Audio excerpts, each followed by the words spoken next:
देखिए, आज हम आपको बताते हैं धनी होने के 3 निशान, धनवान होने के। अब धनवान कब होंगे, कैसे होंगे, वो एक विश्लेषण का विषय हो जाता है, वो एक गंभीर विषय हो जाता है। आप पहले गंभीरता से मत जाइए, पहले बिल्कुल सिंपल सिंपल सीखिए, आपको समझ में आ जाएगा कि धनवान होने के 3 निशान कौन से हैं। अब पहला निशान बताते हैं। अगर शनि पर्वत पर ऐसी फिश बनी है, नंबर 1 निशान है। शनि क्या है? शनि कर्म के कारक है, शनि धन के कारक है, शनि भाग्य के कारक है। देखिए, जो भाग्य रेखा है वो शनि पर जाकर के रुकती है, उसी को तो भाग्य रेखा कहते हैं। जो रेखा शनि पर जाकर के रुकती है वो भाग्य रेखा है, लक लाइन है, तकदीर की रेखा भी कहते हैं कुछ लोग सैटर्न लाइन भी कहते हैं। वो शनि की रेखा को ही भाग्य रेखा कहा जाता है। वो फिश क्या है? फिश भगवान के मत्स्य अवतार का निशान है। ये जहां भी विराजमान होता है वहां के प्रभाव में 12 गुना वृद्धि कर देता है। क्या समझे आप? 12 गुना। कितनी होती है 12 गुना? बहुत बड़ा हो जाता है। अगर आप मान लें कि 100 रुपये कमा रहे हैं और 1200 रुपये कमाएंगे तो आपकी आर्थिक स्थिति ठीक हो जाएगी, आप धनी की श्रेणी में आने लगेंगे। देखिए, 1,80,000 रुपये तो बीपीएल की कैटेगरी में आ गया है, 1,80,000 रुपये साल के।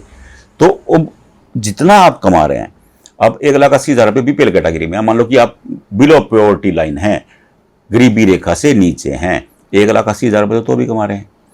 अब उसी को 12 गुना कर लीजिए आप, 12 8 96, 9 लाख रुपए एक हो गए, 12 लाख रुपए एक हो गए, तो आपकी इनकम हो गई 22 लाख रुपए साल की। 22 लाख रुपए साल की तो धनी हो जाता है इंसान। नंबर 1 निशान है ये, जहां भी विराजमान होता है उसे बढ़ा करके 12 गुना कर देता है। ये फिश का निशान है, अति उत्तम योग माना जाता है ये। और दूसरा निशान आप ध्यान से देखिए, ये आपकी सूर्य रेखा है, ये सूर्य रेखा है। सूर्य रेखा बिल्कुल सीधी है और यहां आकर के इसने त्रिशूल बना दिया। ये नंबर 2 निशान है। हाँ, इसमें कंफ्यूजन भी है। अनेक लोग पता क्या करते हैं कि मेरा उल्टा बन रहा है जी, देखिए ये ऐसे बन रहा है जी मेरा तो त्रिशूल।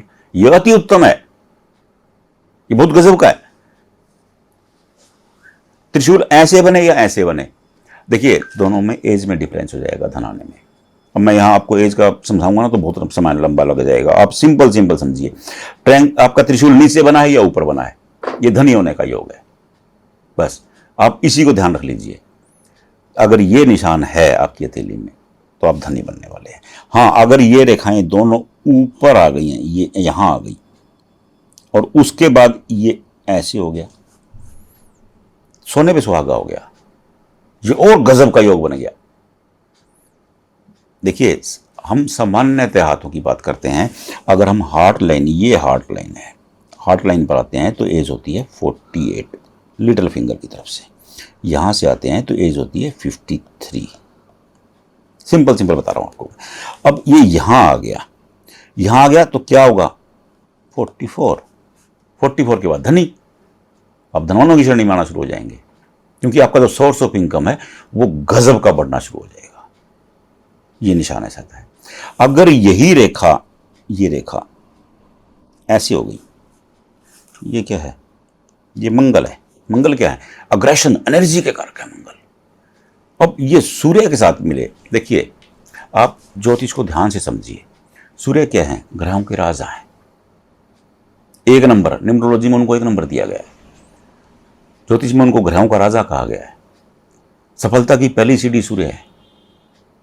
मंगल क्या है? ज्योतिष में मंगल कहते हैं कि मंगल सेनापति है। जब सेनापति राजा का मिलन होगा, अति उत्तम योग होगा।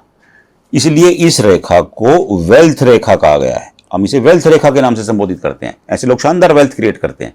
वेल्थ तो वो क्रिएट करेगा ना जिसकी इनकम बढ़ेगी।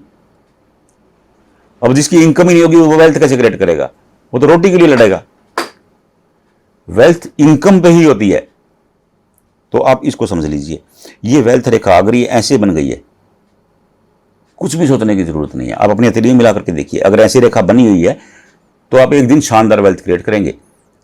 मैं आपको लिख के दे सकता हूं ये बात। चाहे आप ऑटो चला रहे हो, चाहे आप रिक्शा चला रहे हो, इस बात से छोड़िए, इस बात को छोड़ दीजिए आप। देखिए, पास्ट को याद जरूर रखिए, लेकिन उसी की गांठ मत बांध लीजिए। पास्ट के नाम पे रोते मत रहिए।